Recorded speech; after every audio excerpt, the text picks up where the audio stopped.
Ich würde sagen, der Herbst ist da und das bedeutet, man findet draußen ganz viele tolle Sachen, aus denen man was basteln kann.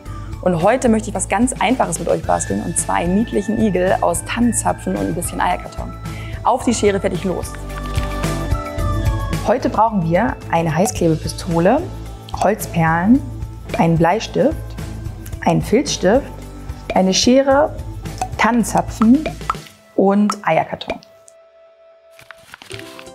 So, als erstes schneiden wir mit einer Schere großzügig so eine Spitze hier ab.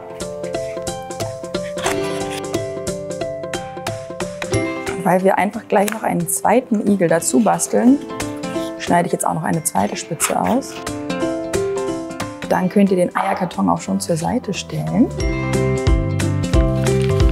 Dann brauchen wir auch schon unsere Zapfen, damit wir nämlich gucken können, wie groß das Gesicht zum Körper werden soll.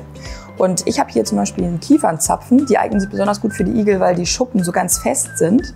Und dann zeichnet ihr mit dem Bleistift herzförmig von einer flachen Seite von dem Eierkarton 2 Bogen links und rechts. Und hier dann so gerade runter.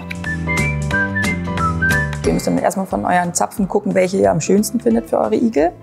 Und dann suche ich mir noch einen kleinen Zapfen aus. Und für den kleinen Igel brauche ich natürlich einen ganz kleinen Kopf. Dann male ich die Herzform weiter vorne auf die Spitze. Und dann schneidet ihr das Ganze aus.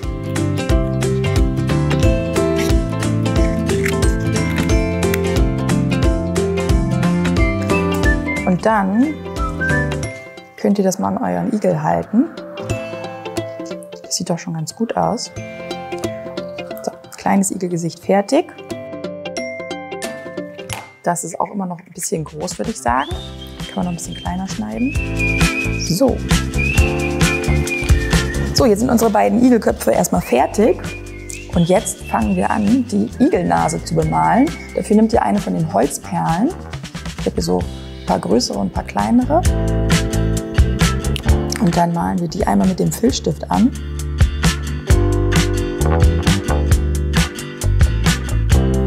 So, fertig ist die Igelnase. Und das Lustige ist, dadurch, dass es eine Perle ist, hat er auch schon 2 Nasenlöcher. Und als nächstes kannst du dem Igel 2 kleine Augen aufmalen. Und zwar da, wo die Herzspitze ist, da ist die Mitte ja vom Kopf. Und dann macht ihr links und rechts davon die 2 Augen. So, fertig sind die Augen. Als nächstes klebt ihr den Kopf am Zapfen fest. Und zwar an der flachen Seite. Und ihr könnt vorher auch mal schauen, wie der Zapfen so am besten auf dem Boden liegt. Dann macht ihr hier an der Kanteninnenseite die Klebe dran.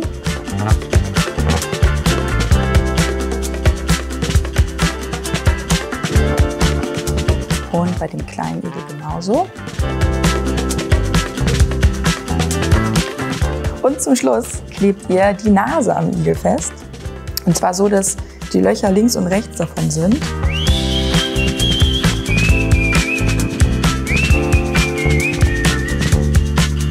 Und fertig ist der niedliche kleine Igel. Und das war's schon wieder. War gar nicht so schwer heute, oder? Und jetzt würde ich sagen, ab nach draußen und Bastelmaterial suchen. Tschüss, bis zum nächsten Mal.